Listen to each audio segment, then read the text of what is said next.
Pertumbuhan fisik. A. Penyebab pertumbuhan fisik. Pertumbuhan fisik adalah perubahan-perubahan fisik yang terjadi dan merupakan gejala primer dalam pertumbuhan remaja. Perubahan-perubahan ini meliputi perubahan ukuran tubuh, perubahan proporsi tubuh, fungsinya ciri kelamin yang utama primer, dan ciri kelamin kedua sekunder. Menurut Mus yang dikutip oleh Sarlita Wirawan, urutan perubahan fisik adalah sebagai berikut. Pada perempuan, 1. Pertumbuhan tulang-tulang badan menjadi tinggi dan anggota badan menjadi panjang. 2. Pertumbuhan payudara. 3. Tumbuh bulu yang halus berwarna gelap di kemaluan. 4. Mencapai pertumbuhan ketinggian badan yang maksimum setiap tahunnya. Kelima, bulu kemaluan menjadi kritis. 6. Menstruasi atau head. Dan yang terakhir, tumbuh bulu-bulu ketiak. Pada anak-anak laki-laki, yang pertama, pertumbuhan pada tulang-tulang. Yang kedua, testis buah pelit membesar, tumbuh bulu kemaluan yang halus dan berwarna gelap. Awal perubahan suara, ejakulasi, bulu kemaluan menjadi keriting, dan yang terakhir, pertumbuhan tinggi dalam mencapai tingkat maksimum setiap tahunnya. Yang kedelapan, tumbuh rambut halus di wajah.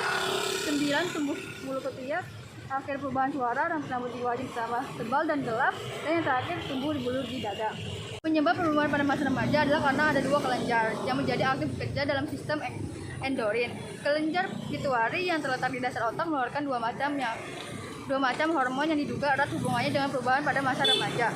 Kedua hormon itu adalah hormon pertumbuhan yang menyebabkan terjadinya perubahan ukuran tubuh dan hormon gonadotropik atau sering disebut hormon yang merangsang gonad kelamin agar aktif bekerja. Menjelang saat remaja dimulai, kedua hormon ini sudah mulai diproduksi dan pada saat remaja semakin banyak dihasilkan. Seluruh proses ini dikendalikan oleh perubahan yang terjadi dalam kelenjar endokrin. Kelenjar ini diaktifkan oleh rangsangan yang dilakukan kelenjar hipotalamus, yaitu kelenjar yang dikenal sebagai kelenjar untuk merangsang pertumbuhan pada saat remaja dan terletak di otak.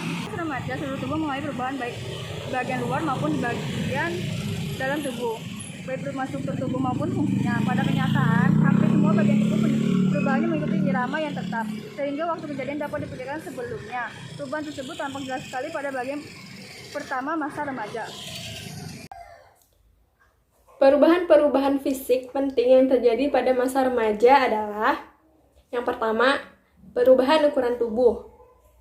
Irama pertumbuhan mendadak menjadi cepat sekitar 2 tahun sebelum anak mencapai taraf kematangan kelaminnya. 1 tahun sebelum pematangan ini, anak akan bertambah tinggi 10-15 cm dan bertambah berat 5-10 kg setelah terjadi pematangan kelamin.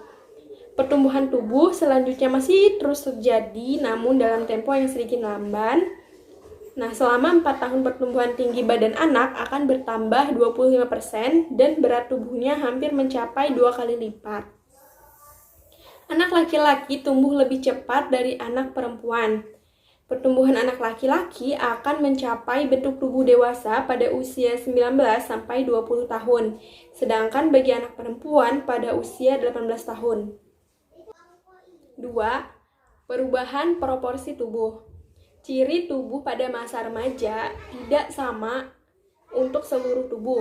Proporsi yang tidak seimbang ini akan berlangsung terus sampai seluruh masa puber selesai dilalui sepenuhnya, sehingga proporsi tubuhnya mulai nampak seimbang menjadi proporsi orang dewasa. Nah, perubahan ini terjadi baik di dalam maupun di bagian luar tubuh pada anak. 3. Ciri kelamin yang utama. Pada masa anak-anak, alat kelamin yang utama masih belum berkembang dengan sempurna.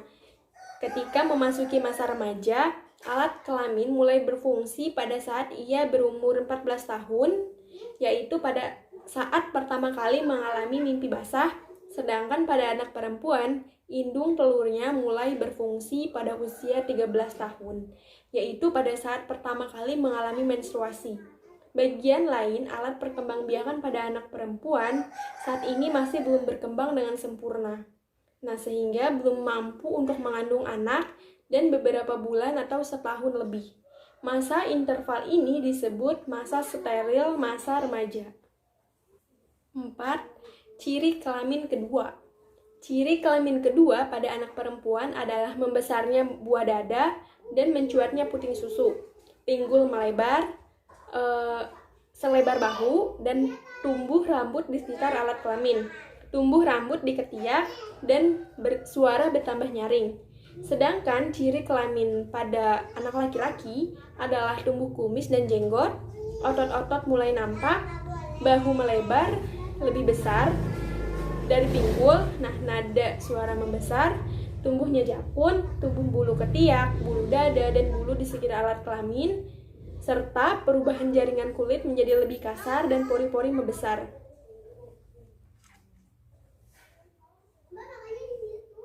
Ciri-ciri kelamin kedua inilah yang membedakan bentuk fisik antara laki-laki dan perempuan. Ciri ini pula yang seringkali menjadi daya tarik antar jenis kelamin. Perubahan fisik sepanjang masa remaja meliputi dua hal, yaitu A. Percepatan pertumbuhan.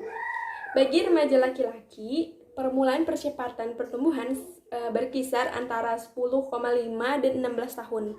Bagi perempuan, percepatan pertumbuhan dimulai antara 7,5 dan 11,5 tahun dengan umur rata-rata 10,5 tahun. Puncak pertumbuhan fisik dicapai pada usia 12 tahun, yakni bertambah 6-11 cm. B. Proses kematangan seksual.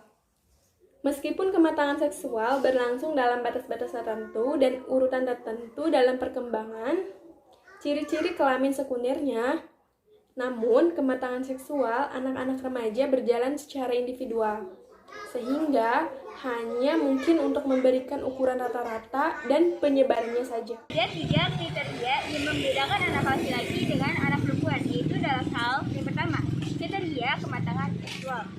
Kriteria kematangan seksual tampak lebih jelas pada anak perempuan daripada anak laki-laki.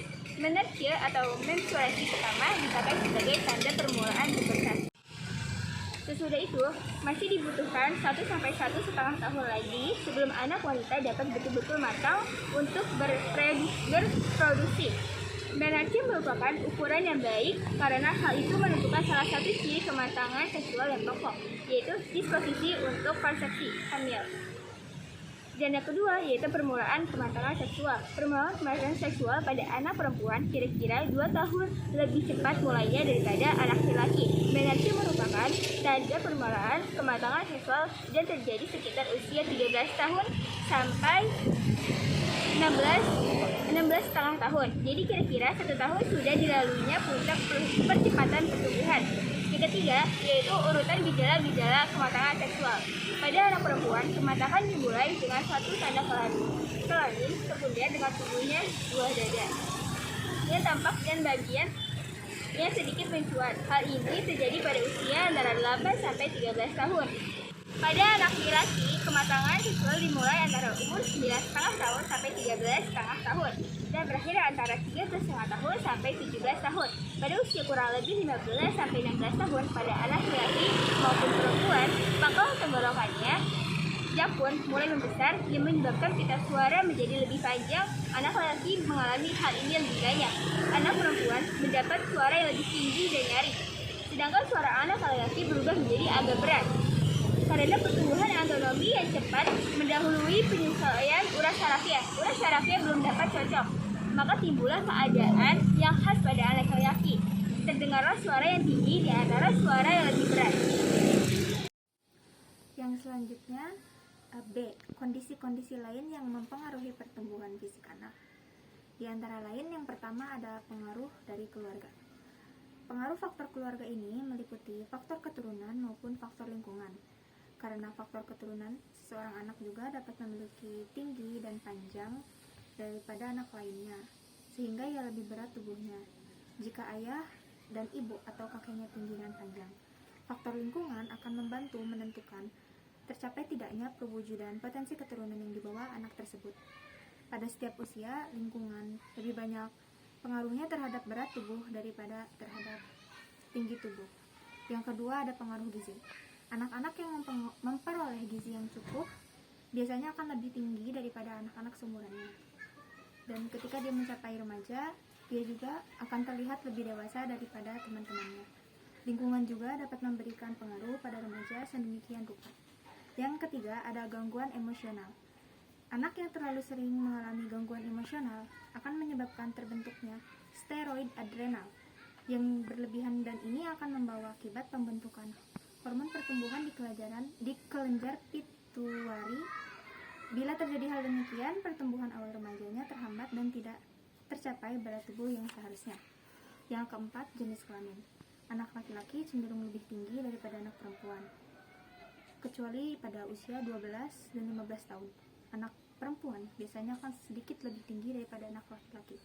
Namun setelah itu, anak laki-laki akan melebihi tinggi anak perempuan.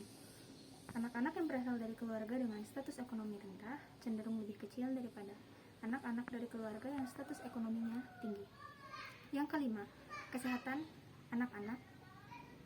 Anak yang sehat dan jarang sakit biasanya akan memiliki imun tubuh yang lebih baik dan berat tubuh yang lebih berat daripada anak-anak seusianya.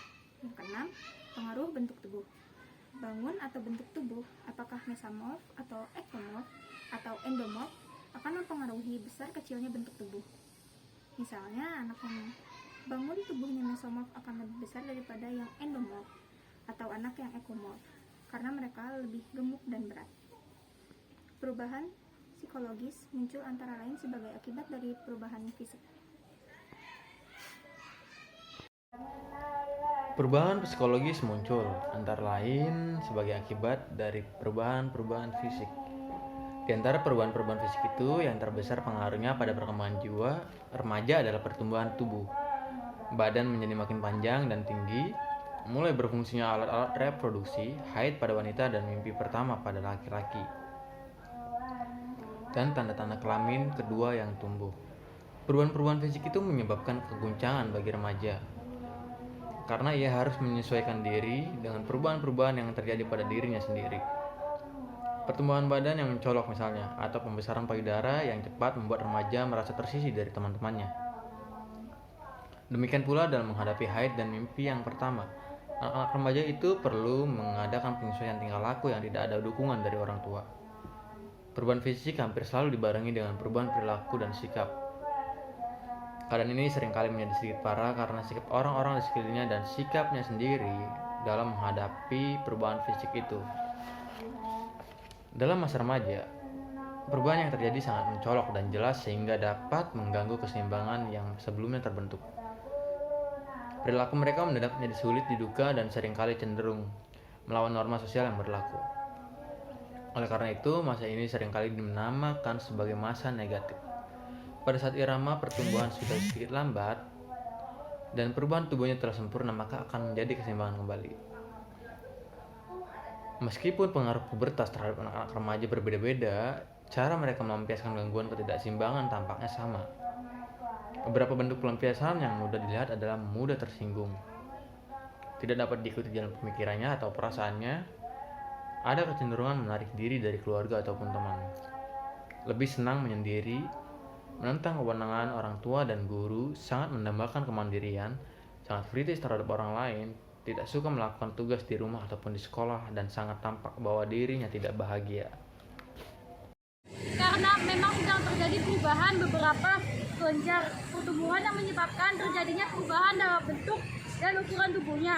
Anak-anak remaja secara fisik seringkali merasa sangat tidak nyaman. Misalnya ada keluhan gelisah, nafsu makan berkurang, gangguan pencernaan, sakit kepala, sakit punggung, dan sebagainya. Umumnya mencerminkan adanya perasaan tidak nyaman.